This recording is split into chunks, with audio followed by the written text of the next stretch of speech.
Raconte-moi Pâques, le chemin des petits. Bayard, jeunesse. Raconte-moi Pâques, un texte de Katia Morowi et des illustrations de Anne-Sophie Langtin. Aujourd'hui, papa m'accompagne chez mon parrain. Bonjour, parrain. C'est quoi ces branches? On va construire une cabane? Viens par là, Robin. J'ai besoin de ton aide. Je ramasse ces branches pour la fête des rameaux, qui aura lieu demain, à l'église. Tu sais, dans une semaine, c'est Pâques. Dis, parrain, c'est quoi Pâques?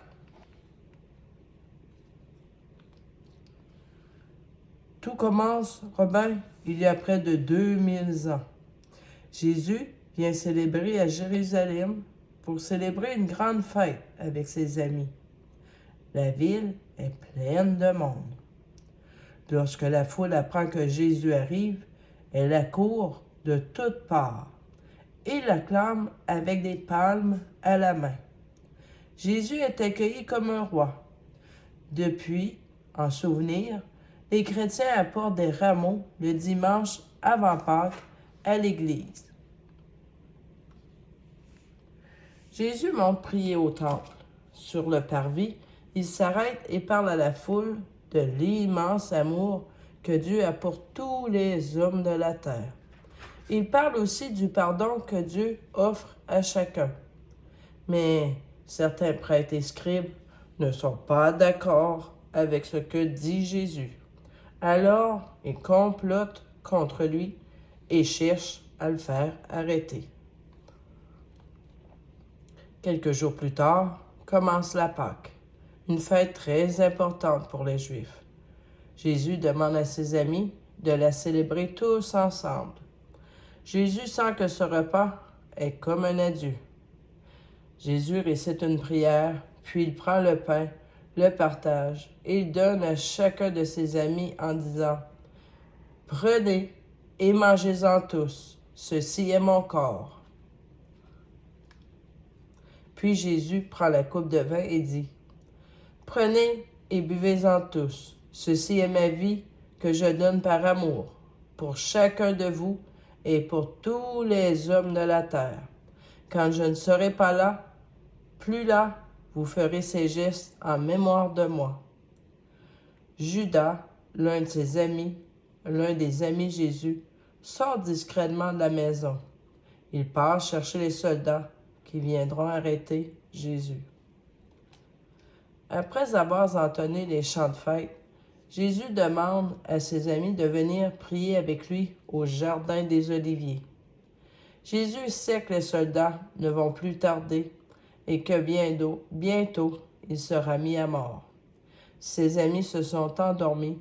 Jésus se sent seul. Son corps se serre. Il a peur. Les soldats viennent arrêter Jésus. Le voilà prisonnier.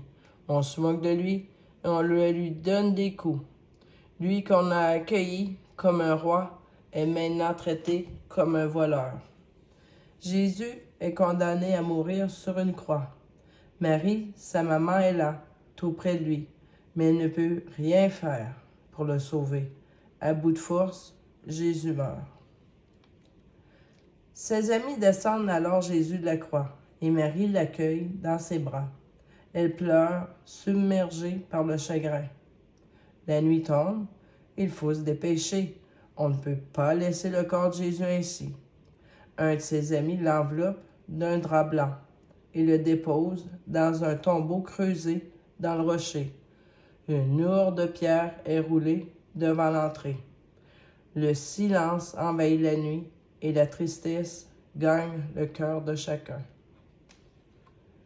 Le troisième jour, des femmes viennent, très tôt le matin, parfumer le corps de Jésus. En arrivant, quelle surprise! Le tombeau est ouvert. Un ange apparaît et leur dit « Pourquoi cherchez-vous Jésus parmi les morts?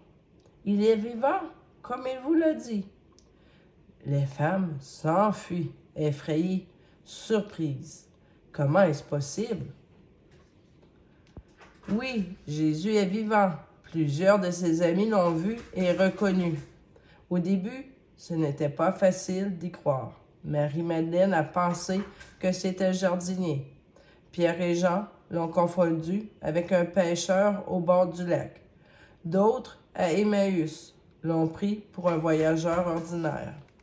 Mais leurs yeux se sont ouverts et tous ont cru. Alors beaucoup sont partis dans le monde entier raconter à tous les hommes cette bonne nouvelle.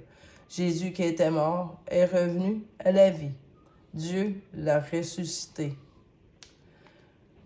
Parrain, tu veux dire que Jésus est mort, mais il est quand même vivant? Comment est-ce possible?